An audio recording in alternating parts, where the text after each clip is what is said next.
Street food. Welcome back to Street Food. You know what's great about Canada? Lots of things. Last December, I took a painfully short trip to the good old red, white, and red. Spent some time in Toronto. Go Leafs! I live in a big city. Toronto is a big city. Similarities and differences. I'll start with what's different. First of all, there are so many diverse ethnicities, which I think is awesome. It's a multicultural city, much more so than Xian. What else is different? Blue sky, professional sports teams, fat, brave pigeons that'll just walk right in front of you. We don't have any of that in Xian. Similarities. Lots of construction. There are buildings going up, which made me feel right at home. The money is quite colorful. Also, dogs in clothes. This disturbing trend is apparently on the rise, and I am not happy about it. It was my first time in Canada, and I definitely felt like a foreigner, but I did my best. I went to Tim Hortons every morning. Timmy Hoes! It's not actually a thing. I just got a little caught up. Please don't ever call it that. That's not what they call it. It's Tim Hortons, or Timmy's. I've heard them call it Timmy's. The first thing I ate in Toronto, a bagel. The second thing I ate in Toronto, a burger. I'm a walking stereotype. What kind of street food did I eat? Poutine!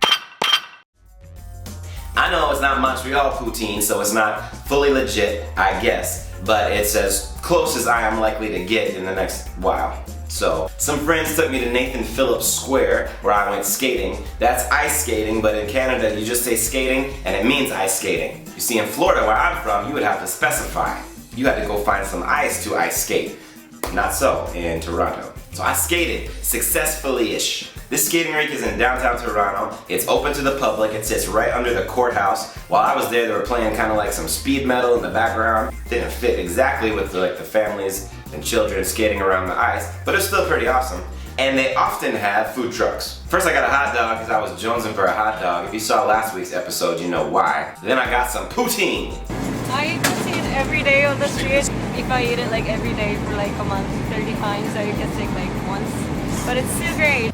If you eat poutine for 30 consecutive days and the only bad thing that happens to you is you get an upset stomach on one of those days, you need to count yourself blessed. Poutine is french fries, gravy, and cheese curds. I imagine the quality of all three ingredients can go up and down, and that variation can kind of make or break the snack. But in general, it's gravy and fries and cheese. It's hard to mess up. It's tasty. That's good. For real. Thank you, Canada, for poutine. Toronto also has a pretty famous Chinatown, so I figured I'd check it out. I was hoping to find some northern cuisine, but as I expected, it was almost entirely southern Chinese, which is mostly Cantonese food. I found some pretty good jiaozi, and this guy making youtiao.